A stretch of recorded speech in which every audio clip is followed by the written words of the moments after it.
And when it comes to the Ombuds office, what I've done is actually put a visual of the library up. Hopefully you had a chance to do even an online tour of the campus if you haven't been on ground to know where the library's at. When we are back on ground, what I'd like for you to experience doing is stopping by my office. It's located on the second level of the library, the external side of the library, PL 268. And basically, it's an accessible program to all of you. There's no charge.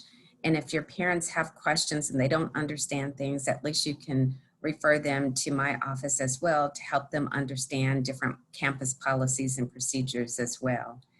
This is a confidential program, and basically I'm still a mandated reporter. So if I thought you were going to bring harm to yourself or someone else, that's when I would actually engage in sharing some information unless I got permission from you. It is an independent program from all the other divisions. It's an impartial person such as myself that would be actually listening to you, being that sounding board. And it's definitely a program that I would embrace you of taking part in. Now, when you think about the resources to assist students, I'm here also for staff and faculty as well as the community. And when you think about the Ombuds Program, I'd like for you to remember my name. So how many of you can remember my name? Names are important. And if you want to unmic yourself so that you know, so that I know that you're actually listening. So we have thumbs up from Melissa. Okay, and it's okay if you want to speak as well. So, but I don't have 100% of you really knowing how to say my name. Let me hear you say my name. You can all unmute yourself. It's okay. It's pronounced Twyla, right? Yes, Melissa, thank you. It's pronounced Twyla. You know, when you see the spelling, I have a unique spelling of my name too, and sometimes people confuse it and call me Twilia. So at least you know how important names are, because there's always a story behind a name too that causes pain, and we don't know where to go to address that pain. And I'll take you back to when I was in junior high, middle school, and I had a teacher who would look at the roster and identify my name. She'd call it out, and you probably remember roll call when they call out the names, just pretty much how I was doing the same thing. And she would constantly call me Twilia. And so it was like a chalkboard of fingers going across the chalkboard. And I shared with her and corrected her respectfully, my name is pronounced Twyla. And so by the third time, which was another class session, she said, Twilia. And what do you think my friends in my class were doing, and all my classmates, when they heard the sound and the name of Twilia? What do you think they did? Anyone? And it's okay to unmute, don't be shy. Started calling you Twilia too. Oh, Paulina? So what was that, Paulina? They would laugh. Yes, they would laugh, Paulina. And you think about when you were in that 7th, 8th grade time period, when people laughed at you, how did it make you feel?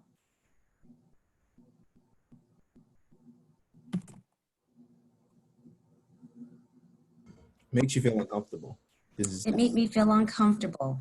And, you know, when someone is actually doing that, it makes you feel uncomfortable to the point whereas I did as much as I could, I needed someone to intervene. So I went home and I told my mom, and she was a nurse, and many of you are nursing majors.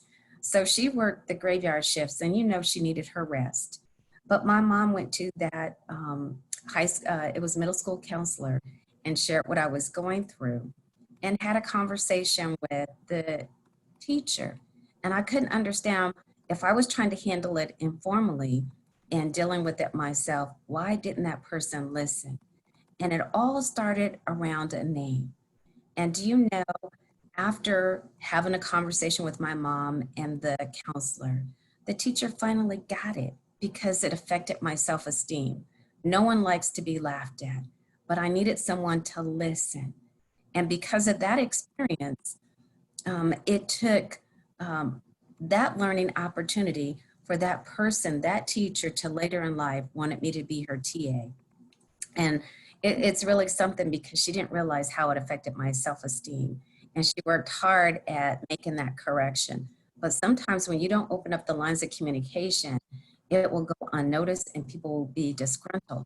So that's why I want to share with you that as part of the active listener, that's part of my role in general here at the university. And I'm here for you. It's not going to be the same as high school.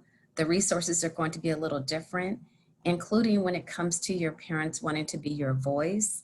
Unless you sign papers for them to actually participate and even knowing your business, really you have to find and own your own voice. And if by chance you exhaust all channels and you're not for sure what to do, at least you know I'm that person that you could come to this informal program to help you explore options on how best to resolve any issues or concerns that you may have. And so I help you provide, and we work together with solutions. So problem solving is what I do and assist in that area. And sometimes people just want information. They may not have any issues or concerns. And at least I could be that person to guide and direct individuals to where to find that information. And sometimes that information can actually be obtained from my website. That's why I want to make sure before leaving today that we actually had a chance to visit my website. How many of you actually went to my website already? Okay, no thumbs up. So good thing we're having this conversation. And if by chance you come across different policies that you're not familiar with and you're not for sure who to talk to, you're always welcome to visit me. And what you can expect when you do visit me, even though that I'm getting to know you by name now, I want you to know that I will assign you a number. So you become a number based upon, now we moved from quarter to semester. So for fall semester, for instance, I would start with Stephanie. Welcome, Stephanie. And so rather than calling Stephanie by her name, she would be visitor number 1, for instance. And then I do have an intake form that's electronic, only to collect data. I don't retain records. And so through the fall semester, if Stephanie needed to return more than once, Stephanie's number would be visitor number 1. So that's when I stop saying names and it's just addressing that person as number 1. Anytime that someone reaches out to me, whether it be by email or by phone, I encourage you, if especially by email, it's not confidential, don't put a number that's been assigned to you in that email message, because names and numbers can be connected and I don't want anyone to breach that confidentiality in that regard. So just identify a telephone number and the best time to reach you, and I'll respond within 24 hours. If you telephone me on my cell number, now that we're working virtually, at least you'll know that I will respond to you within 24 hours as well, but I only need to know the telephone number that I need to reach you and your name. And again, don't make the connection with your name and the number that's assigned to you as a visitor number. Any questions so far? So when you think about when you should consider contacting the Ombuds office, any time that you have any questions, and again, you don't know who to ask, you have different resources on campus. Again, this is a free resource that's available to you. I do speak to different student groups, so some of the, hopefully, clubs and organizations that you get involved in, at least you'll see me out and about. I am a student advisor for the Student African American Sisterhood, along with the movement. And then we have a number of committees that I'm involved in on campus as well, including the University Diversity Committee and Black Faculty Student Staff Association. So we're here to help each other. And as we think about some of the services that are available, and again, if you're unsure of any of the policies that are available, I'll be more than happy to help you research and identify where to find that information. And sometimes when people don't find information in writing, they become a bit disgruntled and think that they're not being treated fairly. Our goal is to practice what we have actually identified in our vision, mission statement, and core values. And if you have not seen our core values, it's on our campus website. How many of you have taken time to learn about our core values here? And the very first one is inclusivity. And I challenge you before your next Friday's session to go on the campus website and look up the campus mission, vision, and core values. And so there are 11 topics that are real critical. And 8 of those core values, one of them include inclusivity. There's also respect, transparency, and when you think about the definitions that are assigned to them, resonate to what they mean to you. And typically there's an activity associated with breakout sessions. Have you gone through the breakout sessions? And in the chat box, there's also the link to the vision, mission statement, core values that's been provided. And Megan just identified that for you to actually see the core values. I'm going to share my screen so that you could actually witness the core values as well, because that's something that would be quite helpful to you. So in regards to inclusivity, Melissa, can you unmute yourself, for instance, and share and read inclusivity? Yes. It states, I'm just trying to like, you would read it. Okay. Inclusivity. We affirm and are committed to the value of all kinds of differences among students, faculty, and staff. Inclusivity that is broad and deep makes us a healthier and more productive organization and builds a culture that fosters engagement and diverse perspectives. And what does that mean to you? To me, it means that the school is trying to embrace each and every one of us, especially for our differences, because it's like what makes us us, and they accept us. Yes, exactly. And so we're all going to have a take when it ties into diversity. Let's give Melissa a round of applause. Thank you. Thank you very much for sharing that. And in regards to innovation, let's hear from Isabel. Innovation.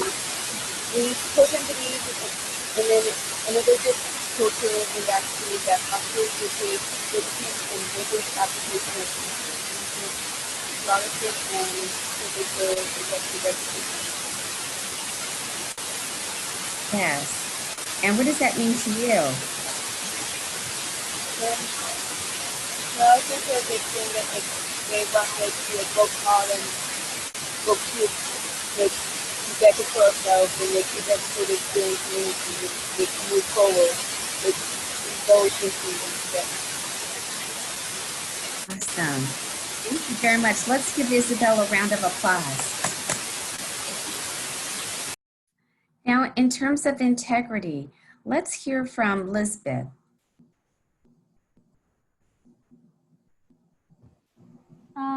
We affirm and are committed to the truth. We demonstrate our integrity by being ethical, matching what we say with what we do, and by ultimately taking responsibility for our actions. Yes. So what does that mean to you?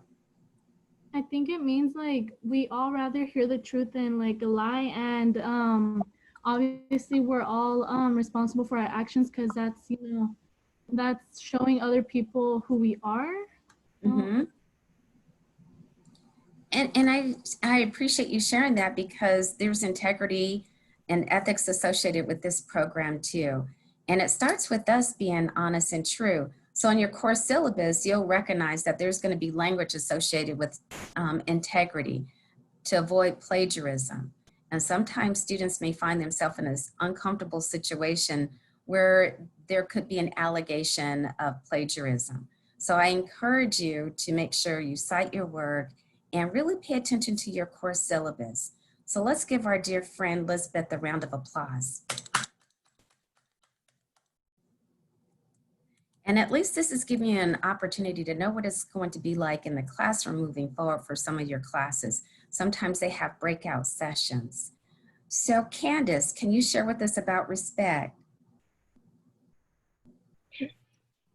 So for respect, we believe in and are committed to the virtue of respect and will treat everyone with courtesy and kindness. Yes. So what does that mean to you? To me, it's like everyone's to be treated the same way, not like treating one with more favor than the other. Mm-hmm.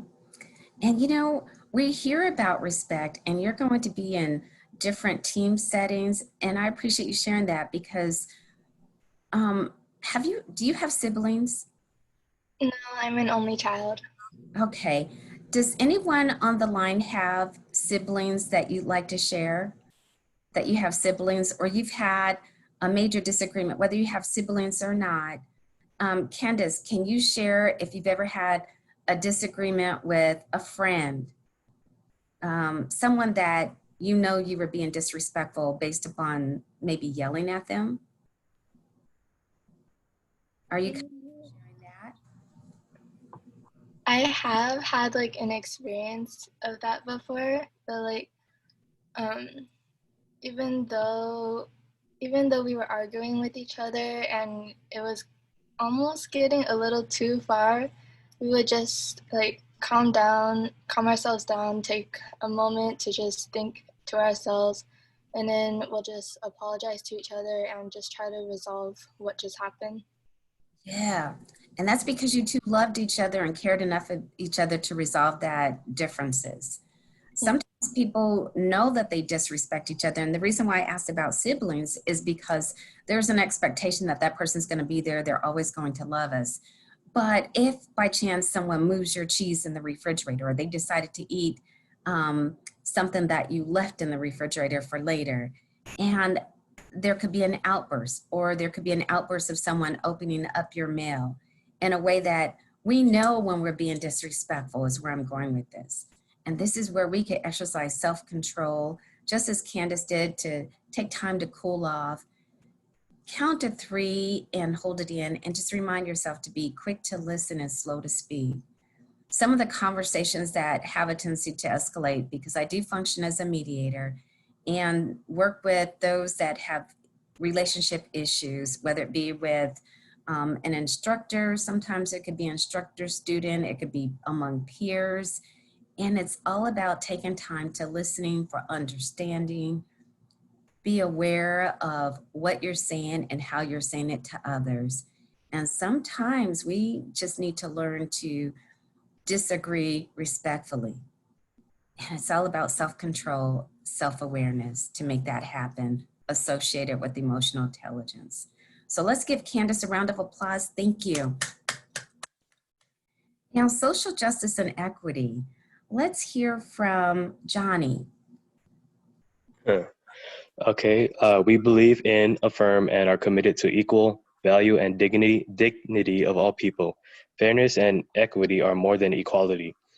We actively seek to eliminate barriers for those who are disadvantaged and disempowered so they may participate fully in university life. And so what does that mean to you? I feel like this, to me, is kind of similar to respect. Like when treating others, there's no like a pedestal, if that makes any sense, that everyone is equal and no one's treated in different ways. Yeah, that's what really it means to me. Thank you, Johnny. I appreciate you sharing that. And we all just want to be treated fairly. And sometimes we need to catch ourselves. And at least you know that the university is definitely ensuring and doing their best to live up to these core values. But it also applies to each individual person that's part of the university family.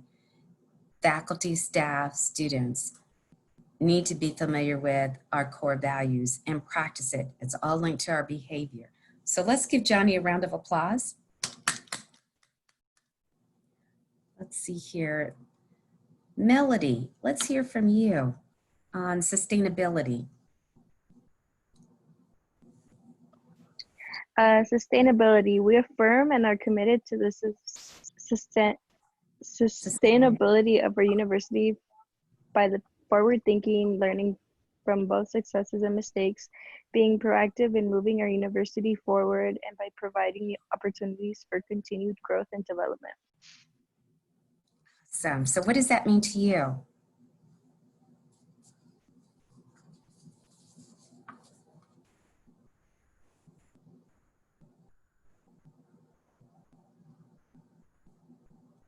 Any thoughts on that? Would someone like to help her out?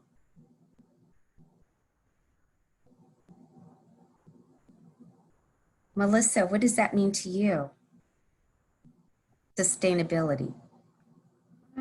I believe that sustainability might be referring to our environment, and maybe the university is taking steps in order to be able to have, I'm not really sure. I'm reading it, and I can understand different things from it. Yeah, and there's different ways of looking at it. And Johnny, when you are looking at sustainability, what comes to mind to you? I feel like we affirm and I feel like it's by making a mistake you are able to learn. Mm-hmm. Yeah, that's what I can think of so far. Even being progressive with technology, if you think about it. Mm-hmm. Think about the usage of technology in the past. And Stephanie, what comes to mind for you for sustainability?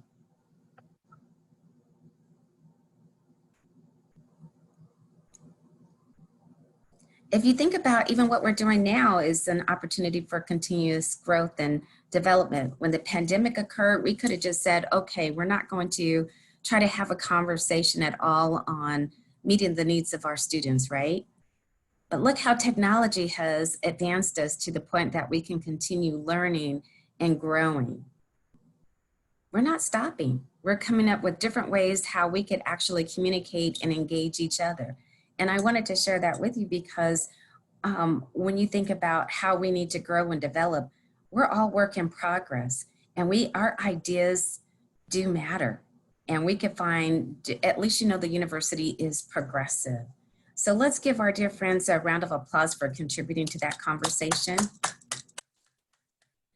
Now, I know I have put you on the spot, Stephanie, to respond to sustainability. If you don't mind reading transparency and sharing what that means to you.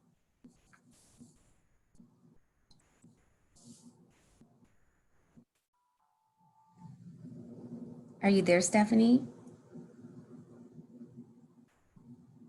How about Paulina? I'm sorry, which one was it? It's transparency. Okay. We confirm and are committed to the importance of transparency, both internally and externally. We believe in honesty and openness in our decisions and process, subject to legal and ethical confidalities. Understanding we are a public institution, we are also upfront and open to the community and residents that we serve about the decisions we make and the actions we take. And what does that mean to you? Just being open about what are what I don't know, I guess mistakes and stuff and actions that we did do. And if you think about any of the budget meetings that we have on campus, you're welcome to attend. At least the university is transparent in terms of how your funds are actually being utilized on campus. So it is a public institution. And that's where the openness and honesty about our resources are definitely made available to you. The vision, mission statement, core values was all part of community putting this together. So if by chance there's a call for you to participate in the future, I encourage you all to get involved and help. So your voice does matter. So let's give Paulina a round of applause. And in regards to Yerasith, if you don't mind reading about wellness and safety and what that means to you. Of course. We affirm and are committed to protecting and enhancing the health, wellness, and safety of ourselves, our colleagues, our students, and our stakeholders. We believe a healthy university is one of which there is collegial collaboration and uses continuous improvement processes that ensure a safe and healthy workplace for all. And so what does that mean to you? What I understand from it is that by working together, we can improve. Mm-hmm. And, you know, we care about the whole person. And that's why this program exists too. It's one piece of the puzzle that helps people stay well.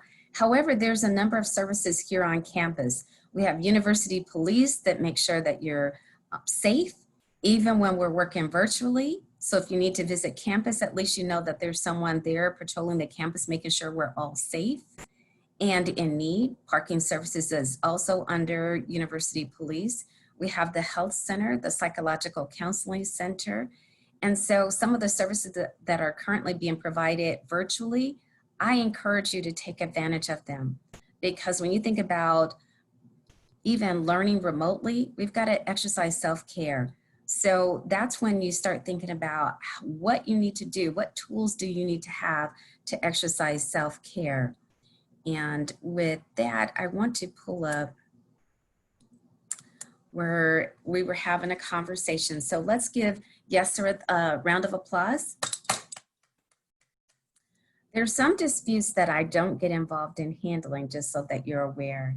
And it's typically when it's linked to private institutions, when it comes to disputes associated with landlords. Some of you may be roommates as students eventually living on campus. That's a different story versus living off campus in an apartment. I'm the organizational ombuds. Now there's different types of ombuds. The classical ombuds typically gets more involved in being an advocate or investigating issues. I don't function as an investigator either. So disputes that are formal processes that are in place, if you go through student conduct, that's a formal process. If you go through Title IX and the issue is linked to Title IX, that's a formal process. If by chance you thought you were learning in a hostile learning environment utilizing Executive Order 1097, that's a formal process. So at least I can guide you to the forms, and they're also on my website. And when it comes to student employment, that's where Executive Order 1096 may apply. And there's other executive orders out there, but once the formal process starts, that's when this program does not engage in those other activities. So any type of grievances or disciplinary actions or legal lawsuits. So I just want you to be aware of that. What do you think you would gain from coming to the Ombuds office? Melody, what do you think you would gain by coming to the Ombuds office?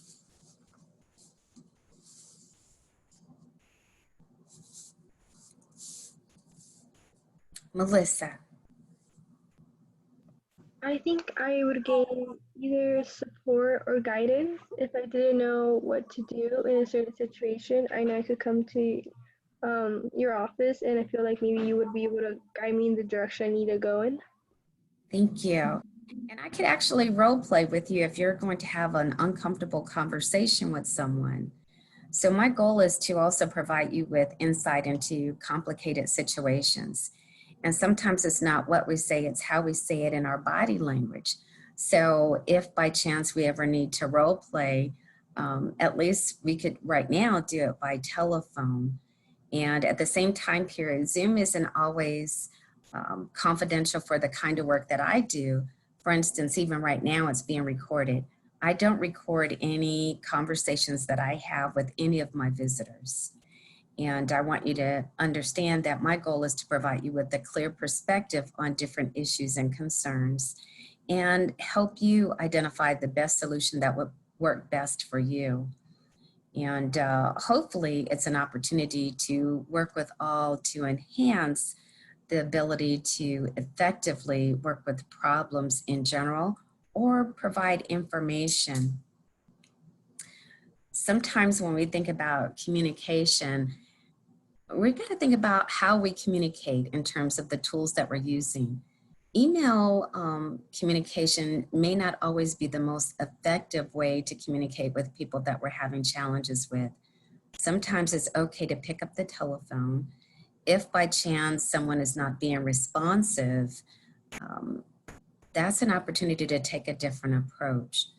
And we have to ask ourselves, why is this person not responding? So with that being said, I want to share with you that some of the other services that I do provide in terms of being an active listener, I do function as an opportunity for consultation on any topic. Sometimes people have personal problems and they're not for sure if it's an issue that they want to discuss with family members, and they just want someone to just listen. Balancing work, family, and school can be a challenge in itself. And it's a matter of making sure that you have someone who cares, who listens, available to you for no charge. I'm that sounding board that basically, once you're assigned a visitor number, even when you see me out and about on campus, it's not for you to give me an update. Whatever we talk about is between us. And when you see me out and about in the campus environment, it's not to be a reminder for you to give me an update should you see me. Part of my culture is just greeting people in general. So I'm not for sure how many of you grew up greeting people as you enter the room or exit a room. That's part of my culture. And so I just try to make sure that I not only establish relationships with people, but maintain them. So I have boundaries. I work within boundaries. I know that when I do see people, I'm not going to be that person to even remind you that we met for a different reason. It's just Twyla being Twyla, just saying hi or goodbye. And I want to make sure that I'm there for conflict communication coaching for all. And so if there's any conflict that I could be of assistance, at least maybe perhaps I can coach you through that particular challenge. I do facilitate a number of workshops. I have the Talk with Twylas that are quarterly. Now they'll be offered, now that we've converted from quarter to semester, twice per semester. So you can expect to even see email communication or an email blast, Talk with Twyla, twice during fall semester and twice during spring semester. I do work with you to strategize different solutions. And at the same time, I want you to know that if by chance you're working in a team setting and you don't, or it could be a roommate setting, you would like to handle some mediation, or it could be associated with faculty-student relationship and you just want to open up the lines of communication, I'll be more than happy to be that mediator for you. There's different resources on campus. I just want you to know that I'm one of the resources that you can count on to help you. And again, confidentiality, what does that mean to you? What did I share with you that it means? Can you think of that? Who would like to take a stab at that? Paulina? It means that like you can trust the person you're talking to because you know they won't say anything. Yes, unless I'm provided with permission. And so I appreciate you sharing that. And I'm the easiest person to find on campus once you're on campus. If by chance you'd like to call me even after today's conversation, I do have a work cell number, and that's 909-359-5029.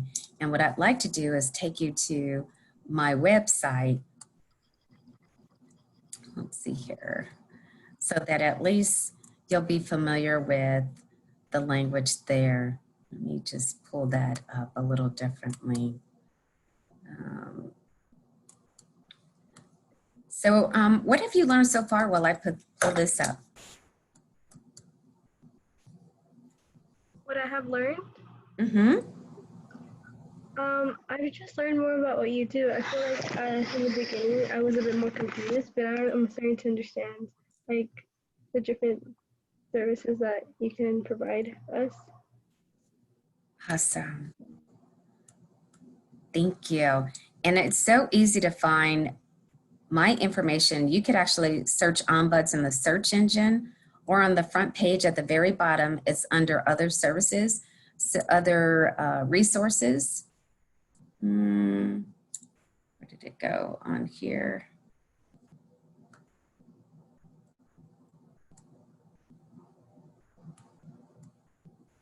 Campus services. And so here's my website. If you notice, my backdrop is very similar. So there's different information there associated with once you're on campus too.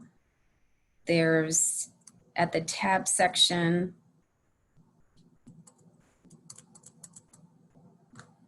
the page menu. And if you notice that we have different resources available. There's also a PowerPoint and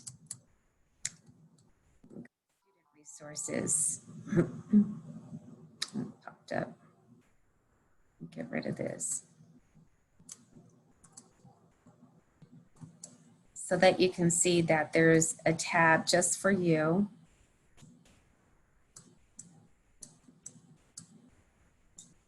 There's the Ombuds survey that's there. And I do have a pamphlet that's typically provided. I do have some swag as well. I didn't take you through the actual PowerPoint presentation, but at least you know the link to the campus vision, mission statement, core values is there, along with the roles and responsibilities. And at the same time, if by chance you get involved with clubs and organizations, I'll be more than happy to visit your particular organization. You could shoot me an email. And sometimes we have parents that would like information as well. So I do function under the International Ombuds Association Standards of Practice, as well as Code of Ethics. The executive orders associated with the formal processes are actually on my website as well. So if by chance you would like to read more information on that, at least you know what's available. And at the same time, training materials. We have at times an opportunity to facilitate conversations on, right now it's on how to work effectively from home. One size does not fit all. So you're welcome to take a look at some of the information that I have out here. The other is CSUSB, moving from good to great. Work relationship starts with me. And some of you may find this helpful. Some of you may be working now, or you plan on even working on campus, even as a student assistant. And at the same time, we have our own vision mission statement for the Ombuds office. So at least that information is there, and how we're servicing our visitors during COVID. So when you get a chance to, I invite you to continue spending time with that particular website, so that at least you know that I'm the easiest person to find. And once again, my name is Twyla Evans Carthen, and I want to open it up to questions that I may be able to respond to before we end today. Does anyone have any questions or comments?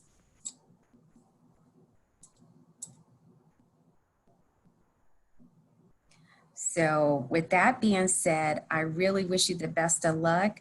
Know that I'm here for you if you want to spend more time on communication tips, along with opportunities to exercise self-care. Once again, my name is Twyla Evans Carthen, and let me be your friend. Usually I have an ink pen and a lifesaver to share with you. So I want you to know that I'm only one click away, so let me be your lifesaver. Thank you. If they come visit you in the spring, will you have lifesavers? I do. I have a lot of swag right now. Ink pens and lifesavers, yes. Super. Well, thank you so much, Twyla. I appreciate it, and I know our new students do as well. Hopefully you all enjoyed this session. We will have a brief survey sent out to you probably on Monday about this session. And as you see up on there, and as you saw in the email, lots of other sessions coming up, but we also want to know what will be of interest to you as you start your time here at Cal State. So hopefully Twyla's session was just a good toe in the water in getting your time started, and an introduction to a lot of her resources and services and what she can do for you. Hopefully you've signed up for the other Friday sessions as well. If not, there are the remaining ones after today. It's basically every Friday between now and the start of school. So if there are things that come to mind or things you're thinking about, you can use any of those times to reach out. Again, get connected to some resources and information and ask all the questions and get all the answers that you need. Again, if you've attended orientation already, I share a lot, and navigating high school to college is tough enough, let alone having to do it entirely virtually. And so we are coming up with all the ways that we think will be helpful, but at the same time, we need you to tell us what will be helpful as well. So we think these sessions will be helpful, but again, in that survey, I'd like to know what else that you would find helpful and resourceful for you. So I want to say thanks again. I encourage you, if you haven't done so already, to follow all the orientation social media accounts, our handles down there at the bottom. We share information from campus offices like student engagement, like Ombuds, any events and programs and things that are happening. We share information about jobs that are being posted across campus. So if you're looking for like kind of a one-stop shop to get all the details on what's going on campus, virtually or not, I encourage you to follow any of our channels in doing that. Namely, Insta is our place, but we just started our TikTok channel as well. So if you want to hop on there, we'd love to see you there. So thank you all again. I'll ask one more time if anyone has any questions for me or for Twyla before we wrap up today's session. Otherwise, thank you all so much for being here today. Happy Friday. Thank you. You can, Happy Friday you to can you. unmute or drop questions in the chat if you have any.